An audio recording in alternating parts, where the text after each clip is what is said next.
Poverty pervades the everyday fabric of life. For poverty infects the mind. Throughout the 1970s and 80s, London, England suffered an enormous homeless and drug addiction problem. And this created one of the most notorious breeding grounds for one of the UK's most prolific serial killers, Dennis Nilsen. To find out exactly what his crimes were and how he got there, we have to go back to the beginning. So grab a hot drink and let's investigate. Before we jump into our story, please hit that subscription button down below if you are interested in true crime. And this video will most likely be like a two-parter because there's a lot to go through. So make sure you hit that subscribe so you will be notified when I post the second half of this video. Dennis Andrew Nilsen was born on November 23rd in 1945 in Fraserburgh, Aberdeenshire, Scotland. His parents are Elizabeth Duthie White and Olav Magnus Makshim. His father was a Norwegian soldier who immigrated to Scotland in 1940 with the Free Norwegian Forces after Germany occupied Norway in World War II. Olav changed his last name to Nilsen when he came to Scotland. He had a brief courtship with Elizabeth, and the couple were married in 1942 after just a short time of seeing each other, and they moved in with her parents. The couple ended up having 3 children together, Olav Jr., Dennis, and Sylvia, but the marriage was terrible from the beginning. They barely ever saw each other. Olav was never home. He was always working with his troops at the Free Norway Forces. He was never really home, and he was really only there when it was time for them to conceive another child. That's the only time he spent with Elizabeth. And her parents, Andrew and Lily, did not care for Olav at all. They did not like him. They were happy that he was actually never at the house. So the relationship was just really hard and tough, especially on the children from the very beginning. The couple ended up divorcing in 1948, and Dennis, his siblings, and mother stayed with her parents for quite some time after this, but Olaf went away and Dennis really never saw him again after this. Andrew was Dennis's favorite person. They spent so much time together. They would take long walks along the beach. His grandfather was a fisherman, so they would fish together and spend a lot of time together. And Dennis would later say that this was a very content time of his life. He felt very happy as a child, spending so much time with his grandfather out in nature and just talking and, being guys together. So this was a really great time for him in his life. But Andrew's health was on the decline, and in 1951, he was continuing working as a fisherman on the North Sea. And on October 31st, 1951, he suffered a heart attack and passed away at the age of 62. Andrew's body was returned back to the family for an in-home funeral. This was really common during that time, especially in Scotland. He was, taken back to the home in a coffin, and they had an in-home funeral for him. And this was a very vivid memory for Dennis, and this is what he thought, and many people thought, started his obsession with death, because he vividly remembers seeing his mother crying over her father's dead body in a coffin, and telling Dennis that he was just asleep and he had gone to a better place. So Dennis started viewing death as something positive, and this was just really hard for him. This was confusing because he was only about 6 years old at the time, and he was very close with his grandfather, and he lost his best friend. So he really struggled to look at it as a positive thing at first, but over time this obviously developed into something much more sinister. Dennis became very withdrawn during this time. He went to the beach alone by himself all the time and would just go on walks, and he often declined invitations to spend with his family. He did not really want to be around them too much. Besides his sister Sylvia, he would often play games with her, and she would sometimes go with him on walks as well on the beach. And at some point in 1954 or 1955, Dennis was on a beach in Inverness, and he almost actually died. He was out in the water kind of walking around, and he got pulled under by an undercurrent and was not able to pull himself back up. Again, he was still really young at this point, so he was really struggling, and he was flailing his arms around trying to shout and make a lot of noise, and he thought he was dying when all of a sudden he felt someone grab him and start pulling him to shore. And he remembers that he thought it was his grandfather, and he was disappointed when he realized it was just another beachgoer that pulled him out of the water instead of his grandfather. And not too long after this incident, Elizabeth moved her children out of the grandmother's home and into her own flat. And in 1955, she married a man named Andrew Scott, and her and this man had about 4 more children together, and they lived in the town of Stricken. And Dennis didn't care much for his stepfather. He felt that his punishments were too intense. He felt like they were over the top, especially to Elizabeth's previous children and not the children that they had together. Of course, that happens a lot with step-parent situations. So he did not care for the stepfather at all. And he also very much resented his mother during this time as well, because Dennis felt that neither Elizabeth nor Andrew worked very hard to get the family out of the situation they were in. They were very poor. They lived in not a very nice place. They had really old, dirty clothes, and Dennis just really resented that. He was angry that they didn't try very hard to provide a good life for like 7 kids. So Dennis was very angry with them. He really didn't talk to them very much. He just kind of kept to himself again like he did before, and he was just very angry with his family. Once Dennis started hitting puberty, he realized that he was gay. And of course, this was like in the 50s, and during this time, being gay was not accepted like it is now. It's not looked at as a normal thing like it is now. It's looked at as a sexual perversion, and you were wrong if you were gay. You were a bad person, and there was like something wrong with you. And so Dennis did not share this with anybody. He, didn't tell anyone in his family or friends. Because he was worried, and he was going through a lot, emotionally. He was really struggling with this internally. And of course, when you're going through puberty, you have, a lot of urges and things like that. And so he felt very uncomfortable, like at school, and he, liked boys at school, but he would never do anything about it for fear of, somebody hurting him or making fun of him. So this was a really hard time for Dennis when he was, in his like early to mid-teens. And at one point, Dennis thought that he may be bisexual, so he fondled his sister Sylvia while she was sleeping.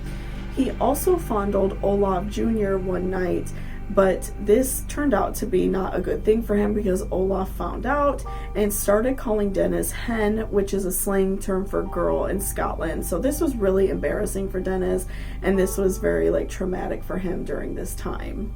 Dennis was unsatisfied with his life in Stricken, so at the age of 14 he joined the Army Cadet Force with the goal to join the British Army. Dennis was to enlist for 9 years beginning in September 1961 with the Army Catering Corps at St. Omer Barracks. He called this time in the Army the happiest of my life. Dennis's sexual desires greatly increased over the years. He would often become very drunk with his comrades in order to see if maybe one of them would take advantage of him or try to initiate any sort of sexual contact. And by doing this, he became obsessed with the idea of having sex with somebody who was unconscious, and eventually this manifested into wanting to have sexual contact with somebody who is dead. Dennis would often pretend that he was inebriated enough to pass out, and he would lay on a bed nearby, like if all the guys were having a get-together, in hopes that somebody would take advantage of him, and he would just lay there hoping that this would happen, and he said that it never happened. And he also, in his room, he had a private room for quite some time, so he would stand in a mirror, like a full-length mirror, with his head where you couldn't see his head. He would position it so you couldn't see his head, so he could imagine his body being unconscious while he pleasured himself. His desire for death with a dead body started with another near-death experience while he was stationed in Germany. He was abducted by a taxi driver, and this man tried to knock Dennis unconscious, but Dennis was able to like trip him up, and he actually beat this man really badly. Like, he beat him bad and ran off.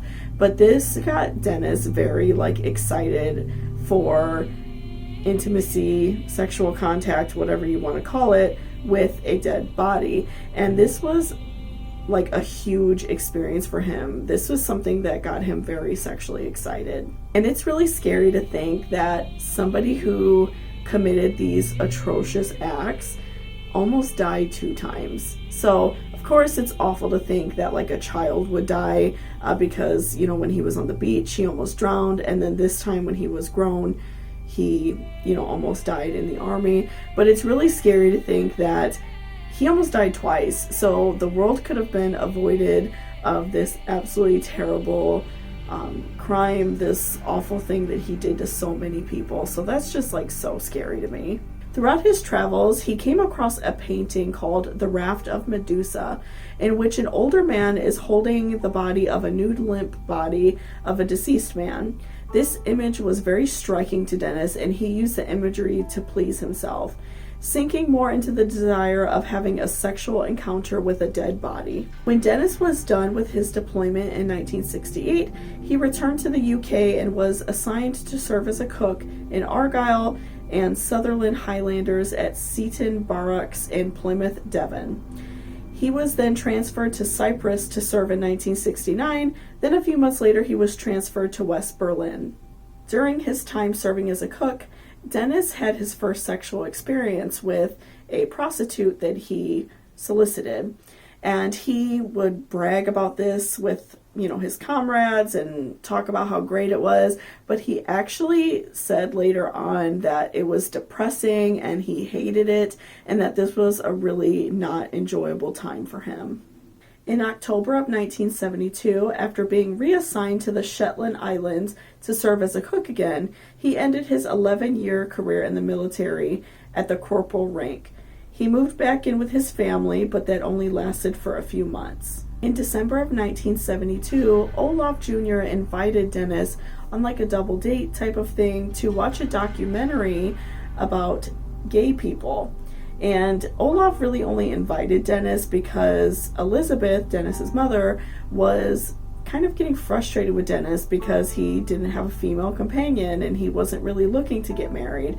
So she talked Olaf into having this get together, and when they watched this documentary, everybody else was against gay people because, again, during this time, even though it was the 70s, people still were not okay with being gay. This was still a big issue for a lot of people. So Dennis was defending gay rights, and he was talking about how they deserve, you know, everything that everyone else has. And this broke out into a fight between Dennis and Olaf. And after this, Olaf told his mother that he thought Dennis was gay and how he was arguing about gay rights after watching this documentary. And Dennis then left his family because he couldn't be around people who, you know, didn't like him for who he was. And now that he was pretty much outed to his family when he didn't want to be, he just couldn't be around them anymore. And he never spoke to Olaf again, and he barely wrote letters to his family after this point. Dennis moved to London to join the Metropolitan Police Force. He enjoyed the work but missed the camaraderie of the army. In the fall of 1973, he started frequenting gay clubs and felt as if his life was at odds with being an officer and a gay man. Dennis had frequent hookups and short-term flings during this time, and he was on the search for something more meaningful.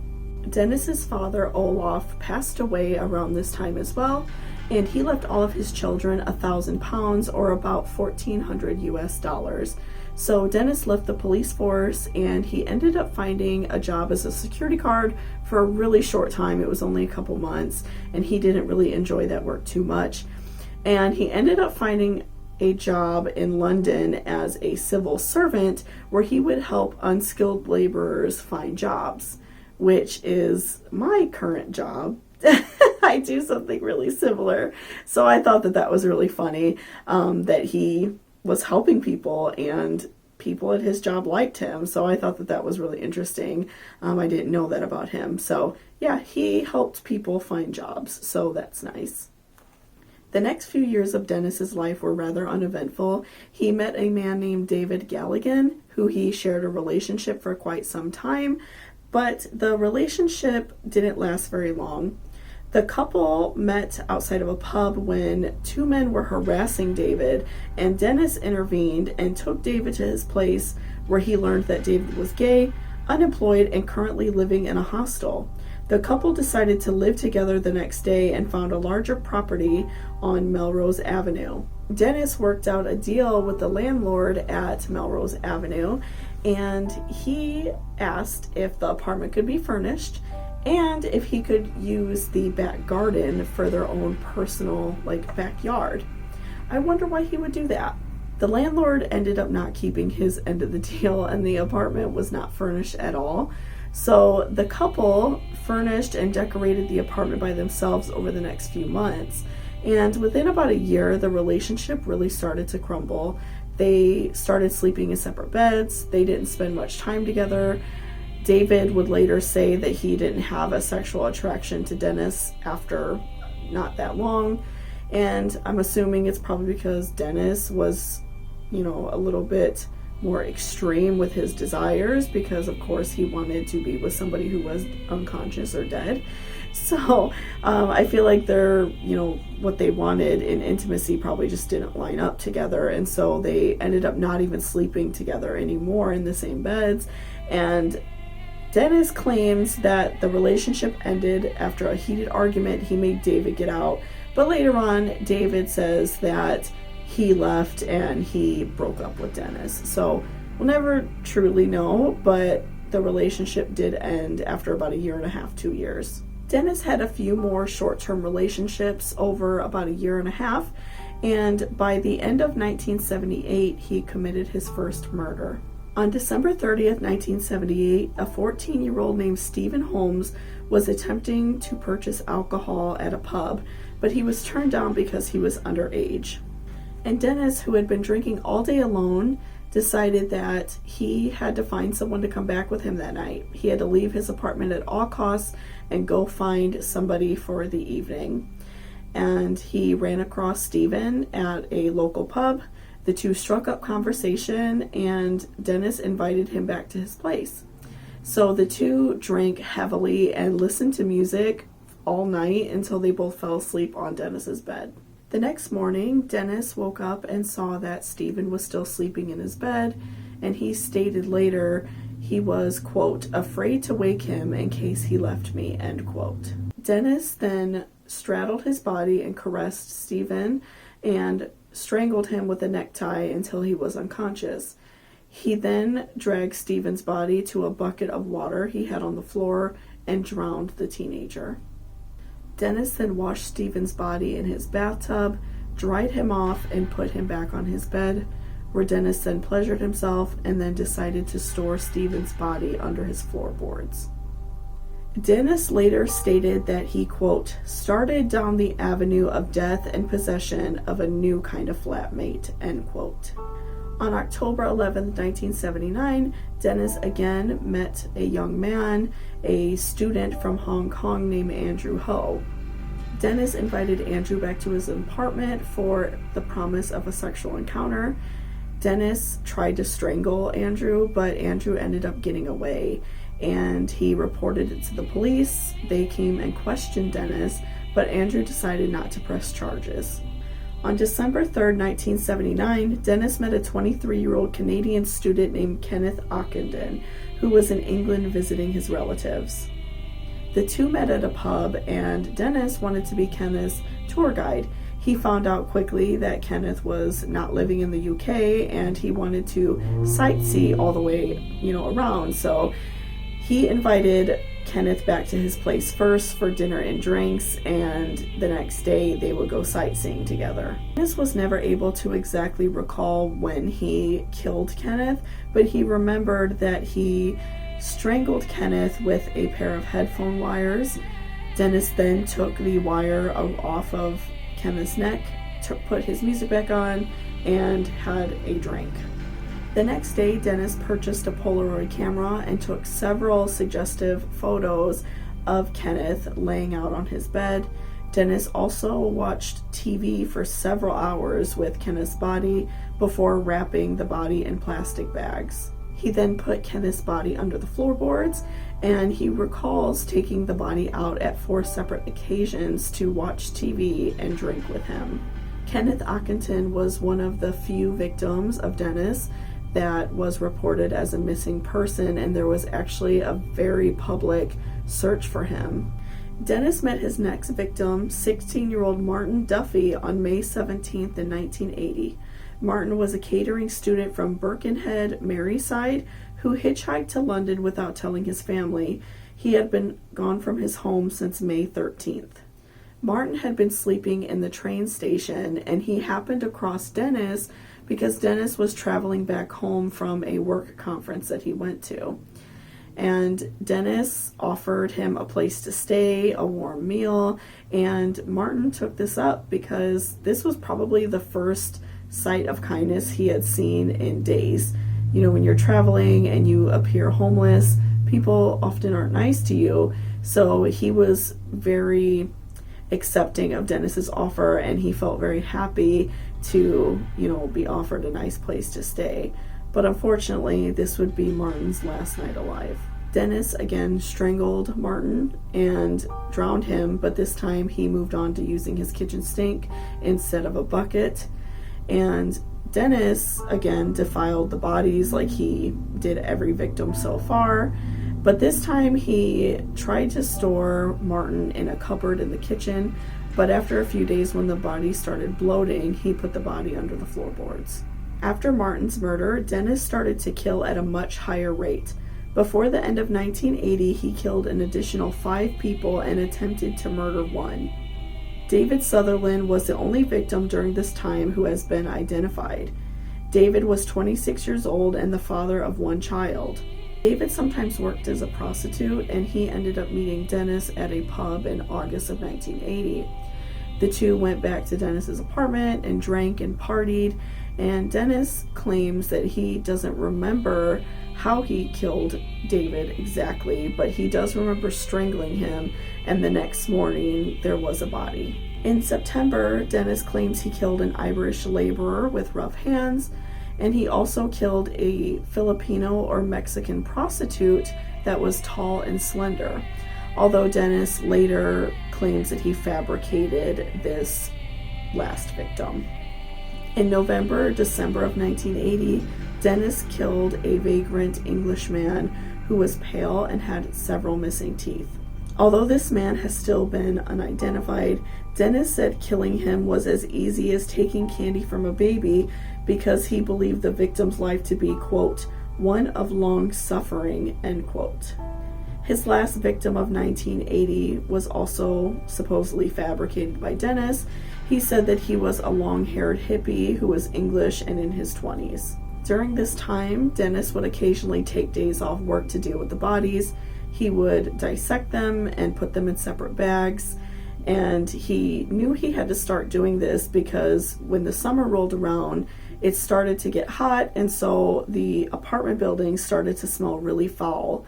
And when he would open up the floorboards, he would see maggots and bugs everywhere. So Dennis started spraying insecticide everywhere and cleaners all over the bodies, but that really didn't help the bug situation. So then Dennis started dissecting the bodies and putting them in bags to help with the odor. In late 1980, Dennis knew he couldn't keep the bodies in the house anymore because of the smell and the amount of bugs that were in his place. So he started making bonfires outside in order to burn the bodies in his garden. Remember when he asked if he could use the garden? That's why. Dennis would always throw an old tire in this bonfire to try to mask the smell of burning flesh with the smell of burning rubber. And at one point he saw 3 children dancing around him while he was getting the bonfire ready. He said he felt the kids should have been dancing around a mass funeral pyre for him. So this really shows me that Dennis thought he was doing a good thing. He felt good about what he was doing because he thought that the children should be dancing around him. So this, shows me a complete lack of empathy and remorse. Although later, we'll talk about the court case because it's wild. But Dennis, was claiming that, the insanity plea, he was trying to say that he was insane and he didn't know what he was doing. But him saying that he enjoyed children watching him and that he put a tire in the bonfire so you couldn't smell it really does show me that he knew exactly what he was doing and he was enjoying it. Once he was able to put out the fire, Dennis would look through all of the remaining ashes to see if there was any body parts, any bones that were really obvious. And at one point there was a skull that did not burn all the way, so Dennis broke it up into really small pieces with a rake. On or around January 4th, 1981, Dennis encountered another unidentified man who he later described as an 18-year-old blue boy, young Scott, and he met him at a pub, of course, this time luring him to his flat by offering to play a drinking game. Dennis claimed to kill 2 more unidentified men by April of 1981. One of the victims he claimed was an English skinhead who he met in Leicester Square, and another one he called the Belfast Boy. His final victim at Melrose Avenue was Malcolm Barlow. Malcolm was 23 years old and he suffered from epilepsy, and he was prescribed a medication that would make his legs very weak and sore. And so Dennis saw Malcolm outside of his home, kind of crouched on the ground, having a hard time just trying to take a break from walking. And Dennis helped him into his apartment and called the ambulance for Malcolm. And they took him to the hospital and all was good, right? So this makes me so sad, this part of the story, because I just feel like Malcolm was a really nice person. And the next day when he was released from the hospital, he came back to Dennis's home to thank him. When Malcolm arrived to Dennis's home to thank him for his hospitality, Dennis invited Malcolm upstairs for a meal and a drink. The two listened to music and drank all night. And the next morning, Dennis strangled Malcolm and stored him under his kitchen sink. In mid-1981, Dennis's landlord wanted to reinvent the building, and this sent Dennis into a panic, and at first he was refusing to vacate his apartment. But the landlord offered Dennis £1,000, which is again about $1,400 US, and he also said that Dennis was a great flatmate, that he was a really great tenant. And so he offered Dennis a nicer flat on 23 Cranley Gardens. It was an attic flat, so it was a lot bigger, and he also said Dennis could move there, and he gave Dennis £1,000. So Dennis took him up on this offer, but he told the landlord he just needed a couple days to get his things together. And the final day in Dennis's flat, he burned all the bodies. He finished dissecting everybody who was there. And so he had a massive bonfire, which would have been his 3rd bonfire by this point, and he was able to get rid of all of that evidence. So I think this is where we're going to leave it for part 1. There was a lot of information, a lot of, talking about his victims. And in the second part, we're going to be talking about his victims at 23 Cranley Garden, as well as his arrest and capture and his court dates. So if you guys are interested, please hit that subscribe. The second part of this video is going to be crazy because how he worked with the police was insane. So I hope you guys enjoyed it, and I hope you guys enjoy the next video because it's going to be really interesting. So hit that subscribe if you want to see it and be notified of when I post. And I thank you guys so much. And if you like this video, please give it a thumbs up, and I hope you all have a beautiful day and stay safe out there.